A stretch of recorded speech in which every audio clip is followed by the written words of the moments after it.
My girlfriend posted on Instagram, "I'm not anyone's property. A woman has rights." She did it minutes after I caught her texting her ex behind my back. I just smiled. But when she came back to log in later, what she saw waiting for her changed everything. It all blew up over a bowl of leftover chili. I know how that sounds, but it's the truth. 3 days ago, I was sitting on the couch, eating dinner and scrolling through my phone while my girlfriend Chloe was in the other room on one of her endless work calls. We've been together for 5 years, living in my house for 3. I'm 38 and I own a small web development company. Chloe, who is 32, is a full-time lifestyle blogger and influencer, a career I single-handedly built for her from the ground up. Her laptop was on the coffee table, open to her messages. We had an open device policy, or so I thought. A new message popped up on the screen, and the name made my stomach clench. Derek. Her ex, the one she swore was a toxic memory she'd blocked everywhere. The message read, "Last night was amazing, can't stop thinking about you." My blood went cold. I clicked on their chat history. It went back months. Secret meetups, flirty texts, pictures I never saw. All the late-night yoga classes and weekend brunches with the girls suddenly made a sickening kind of sense. They had met up the night before, while I was working late to finish a project that would pay for our upcoming vacation. I didn't say anything.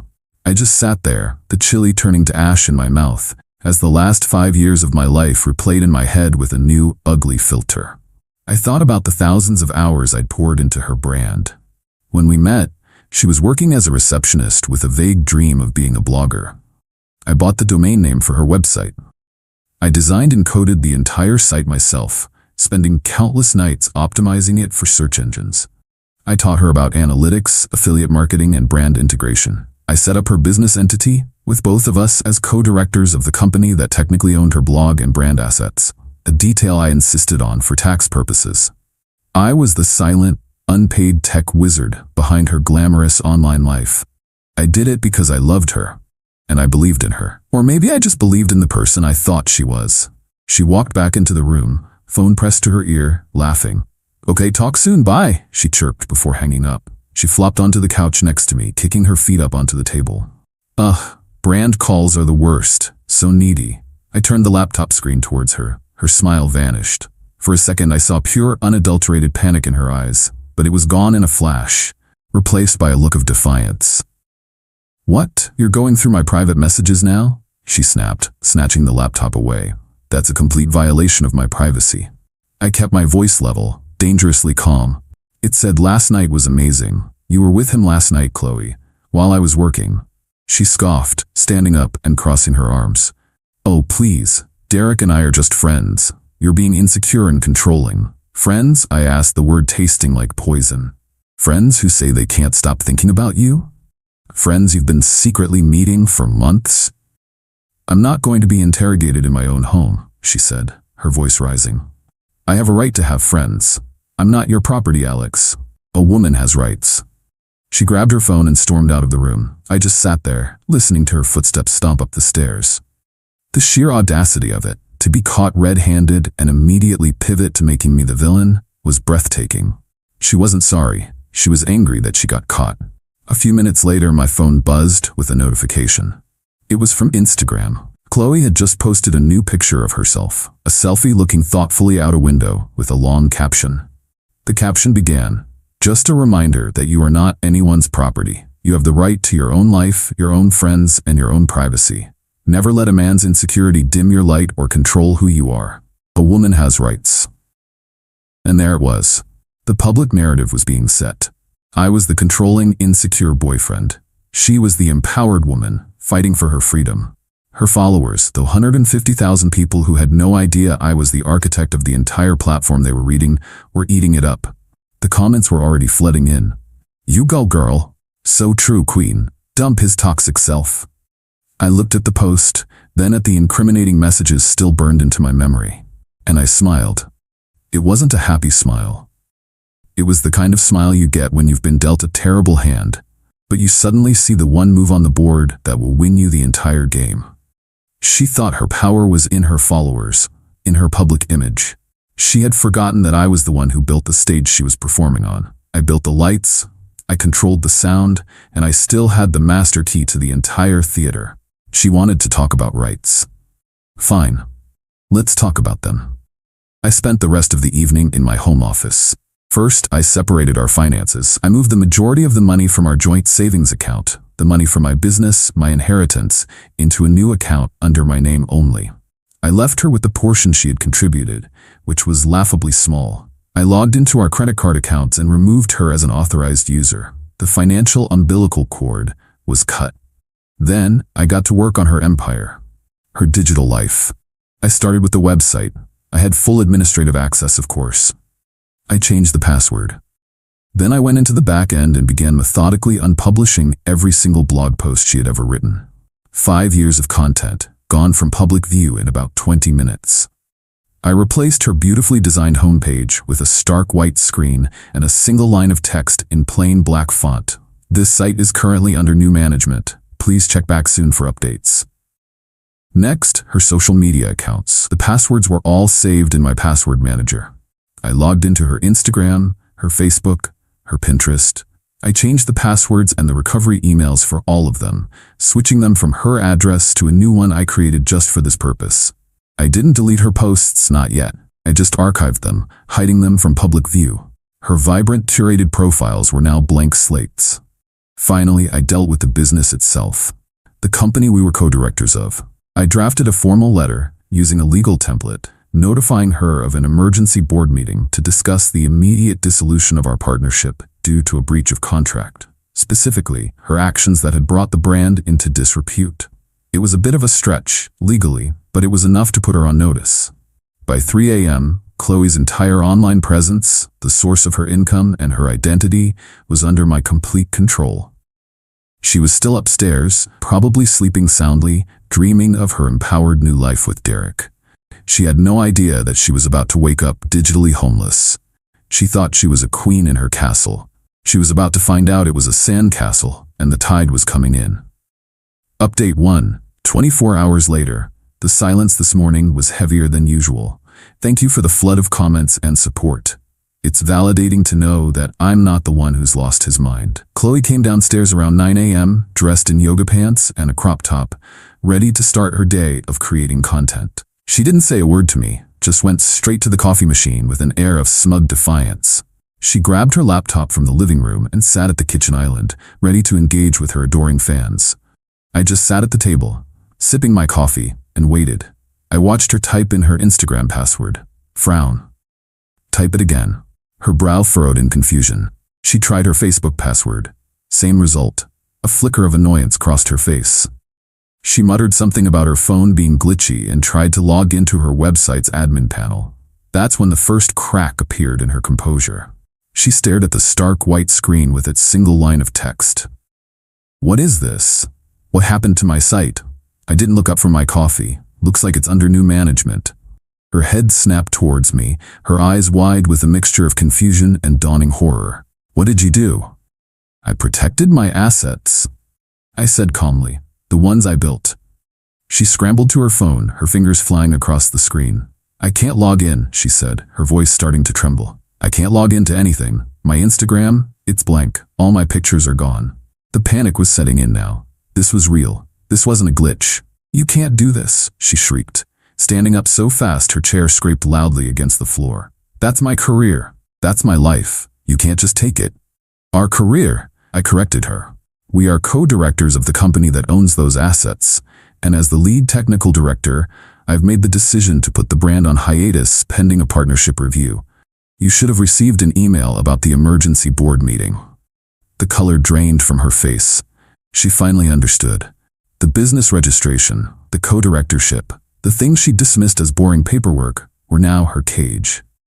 This is because of Derek, isn't it? She spat, her fear turning to rage.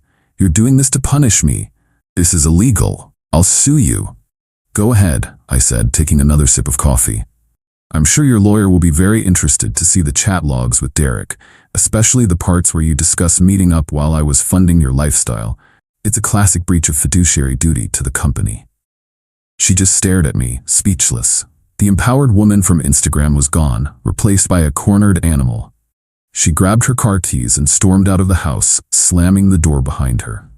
The rest of the day was a cascade of consequences. Around noon, I started getting emails from the brands she had partnerships with. They were forwarded to me because I was the primary contact on all the business contracts. They were confused. Her social media was blank. Her website was down. What was going on? I replied to each one with a polite, professional message. Due to unforeseen circumstances, the Chloe's Chic Life brand is undergoing a major restructuring. We will be in touch shortly regarding the future of our partnership. We apologize for any inconvenience. Then, the calls started. First, from her friends, demanding to know what I'd done. I told them all the same thing. Chloe and I are dealing with a private business matter. I suggest you stay out of it. Then came her mother. She launched into a tirade about how I was a monster, how I was trying to destroy her daughter.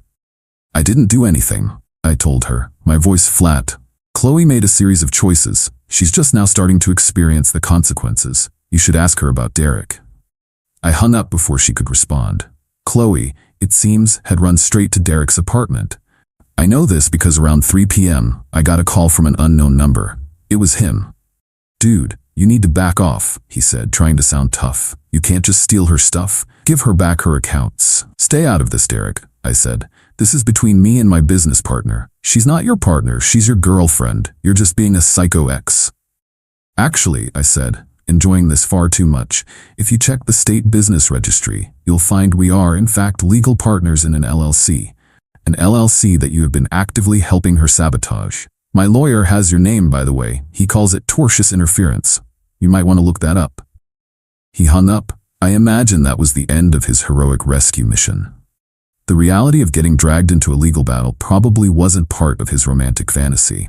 I spent the rest of the day packing her things. Not in trash bags. I was better than that. I bought boxes, packing tape, a marker. I carefully folded her clothes, wrapped her knickknacks in paper, and labeled each box. It felt methodical, final, cleansing. She came back around 8 p.m., not defiant this time. She looked broken. Her eyes were red and puffy. She didn't yell. Please give them back, Alex, she whispered. That's all I have. No, it wasn't, I said, not unkindly.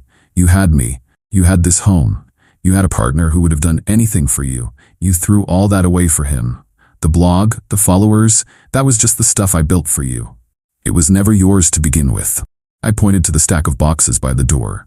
Your personal belongings are all packed. I'll help you load them into your car. She just stood there, tears streaming down her face, finally understanding the full scope of what she had lost. She didn't just lose her login. She lost her entire world.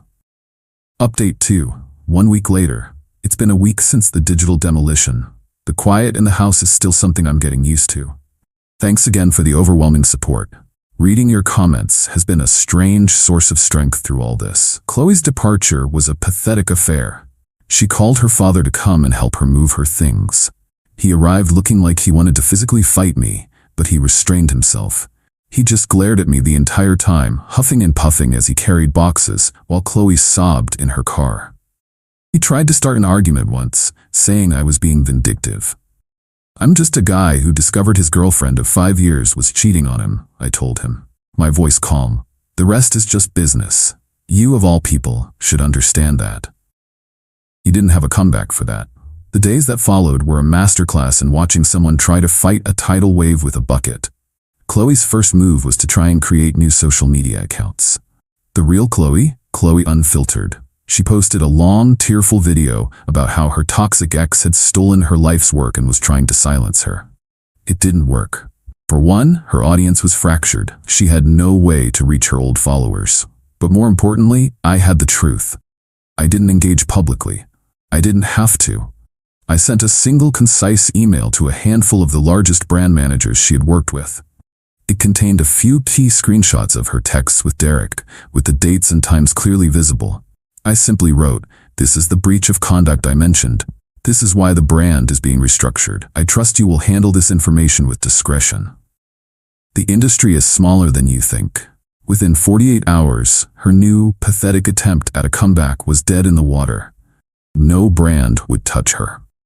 The story of her infidelity, tied directly to her unprofessionalism, spread like wildfire through the back channels of the influencer marketing world.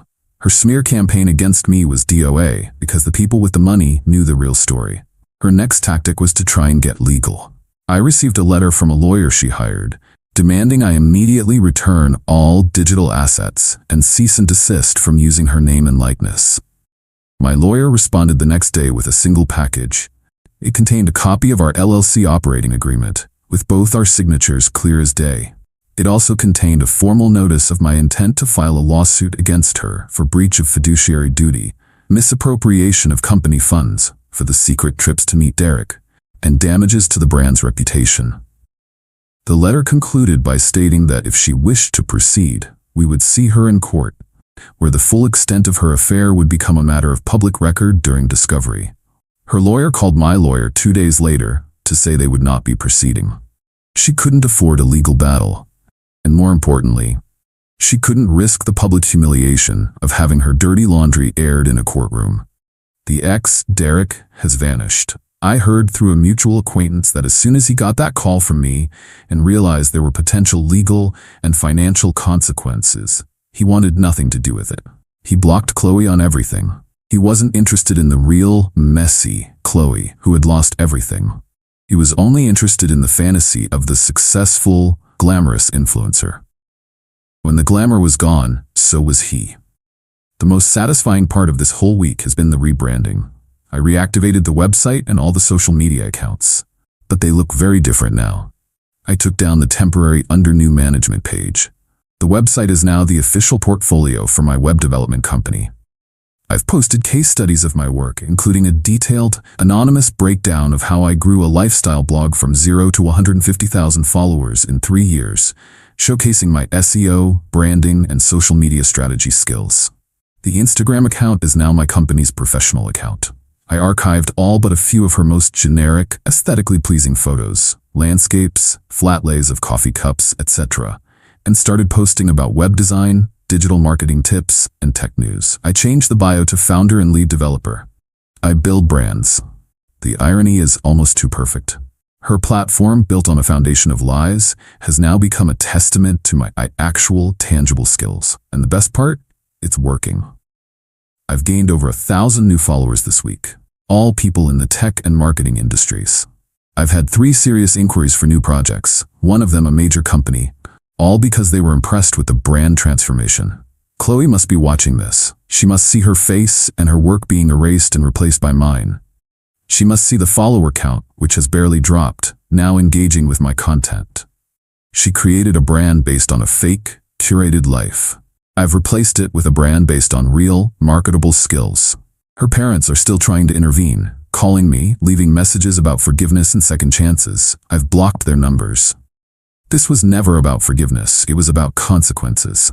Chloe built her identity on a platform of my creation, and when she betrayed me, she lost the platform. It's that simple. She didn't have the right to my work, my time, or my loyalty after she chose to throw it all away. Final update. 3 months later, it's been 3 months since my life took a sharp, unexpected turn. The house is quiet, clean, and feels entirely my own. The boxes of Chloe's things were picked up by a moving company 2 months ago. I wasn't home for it. I didn't need to be. That chapter was closed. The aftermath of Chloe's digital implosion has been more comprehensive than I ever could have imagined. Her attempts to restart her career failed spectacularly. The influencer world is built on authenticity, or at least the illusion of it. Once that illusion was shattered, she had nothing left. Her name was tainted. She was the girl who cheated on the guy who built her entire career, and then lost it all overnight. It was a cautionary tale whispered in marketing circles. From what I've heard through the grapevine, her life has been a series of harsh reality checks. After Derek abandoned her, she tried to move in with one of her influencer friends, but that lasted less than a month. The friendship, it turned out, was as transactional as her brand partnerships. Without her status and access, she was just a liability. She ended up having to move back in with her parents. The last I heard, she was working as a hostess at a restaurant in her hometown. There's a brutal poetry in that. The woman who curated a life of fake luxury online is now seating people in a real-life restaurant, forced to smile and be polite for minimum wage. Her Instagram post about a woman's rights rings hollow now. She had the right to make her choices, and I had the right to not fund them or enable them. She had the right to a life without me, and now she has it. My life, on the other hand, has been an unexpected renaissance. Transforming her old blog and social media into a portfolio for my business was the single best marketing move I've ever made. The story of the rebrand, though I've never publicly confirmed the details, became a sort of legend in my local tech scene. It's brought in a wave of new clients, bigger and better than any I had before. I've had to hire 2 new developers to handle the workload. The business has doubled in revenue in the last quarter alone. I took the brand she nearly destroyed with her lies and rebuilt it into a thriving enterprise based on my truth. I did get one final, pathetic communication from her about a month ago. It was an email, sent from a new address. It was a long, rambling apology, the kind people write when they've run out of options. She said she was sorry, that she was foolish, that she missed me. She asked if I would ever consider selling the website and social media accounts back to her. She said she was a different person now. I didn't believe her. People like Chloe don't change, they just change tactics. She didn't miss me. She missed the life I provided. She missed the platform, the income, the adoration. I replied with a single sentence. The brand is not for sale. I never heard from her again. The revenge in the end wasn't about destroying her. I never leaked her messages. I never publicly shamed her. I simply reclaimed what was mine. The consequences she's facing are not my creation. They are the natural result of her own actions. She built a house of cards on my foundation, and when she tried to burn the foundation, the whole house came down. I'm dating someone new now. She's a graphic designer, and our conversations are about code and color palettes, about building things together, not just for show, but for real. The other night, we were looking at my company's Instagram, the one that used to be Chloe's. She pointed to one of the old, archived landscape photos. "That's a beautiful shot," she said. "Where was it taken?" "It was from a trip a long time ago," I said, and for the first time, there was no anger, no bitterness, just distance. The view was great, but the company wasn't. And then I archived the last of Chloe's pictures. The slate is completely clean. I'm building something new, something better, on a foundation of my own. And this time, I'm the only one with the keys.